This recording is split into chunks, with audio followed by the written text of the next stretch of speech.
having your feedback as we go. Moving on, former Deputy President Rigathi Gachagua appears to have come out guns blazing against his former boss, President William Ruto. TV, radio interviews and public gatherings appear to be his main channels of voicing his attacks on the head of state. Now, Gachagua describes Ruto as thankless and a betrayer and has called on his Mount Kenya region to engage him cautiously. But just what do the remarks mean for the ousted deputy president? Will they help resuscitate his political career, or will they dampen them even more? Alan Ochanda explores Gachagua's case. For a man who had fashioned himself as the Kenya Kwanza administration fiercest defender, fending off perceived political enemies, Rigathi Gachagua was caught off guard with the ouster motion, even before the government he fought for so hard was halfway with its reign. Outmaneuvered, outshined and outwitted, Gachagua is back to his Mount Kenya backyard. Keen to reassemble his political arsenal, radio and television interviews, church services and funerals now offer the best platform to hit out at his former boss, President William Ruto, terming him as thankless and a betrayer. Na tumekuja kujua ilikuwa ni mpango ya serikali, watafute vijana wa Kikuyu, wawatume, waue Rigathi Gachagua, alafu wawashike, wapeleke kotini, waseme ni Mkikuyu ameua nani? Ni njia tu ya kutupiganisha.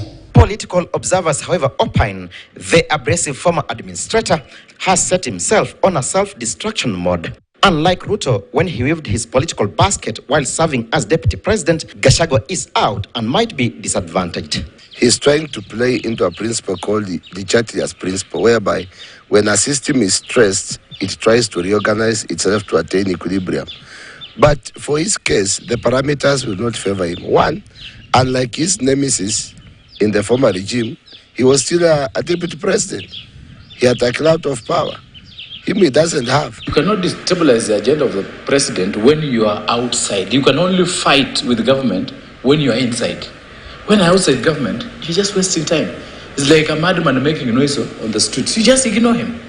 And I can tell you, Rigachi's influence in Mount Kenya will start fading the beginning of next year. Most of the government policies, like the new health insurance scheme SHA, the affordable housing project, among others, were formulated when Gachagua was still in office. He has, however, turned around and fashioned them as punitive and retrogressive. To Gachagua, Ruto is vicious and treated him like an animal. In revenge, the man who served for only 5 years as Member of Parliament for Madeira before ascending to the second most powerful position in the country has promised to team up with other like-minded leaders to teach Ruto a political lesson. Where he sits, he could be a good kingmaker if certain parameters are not interfered with. But if certain parameters, which I cannot say today for another interview, are interfered with, then he could be a good kingmaker in 2027. Even as he promises to make the 2002 NAC wave look like child play, President Ruto has made a surprise step, meeting retired President Uhuru Kenyatta, who observers say is best placed to checkmate Gachagua. They are discussing about the equilibrium of politics in the nation. Ruto has substituted Rigachi with Uhuru Kenyatta. Uhuru Kenyatta is a solid politician in central Kenya, having been a president for 10 years.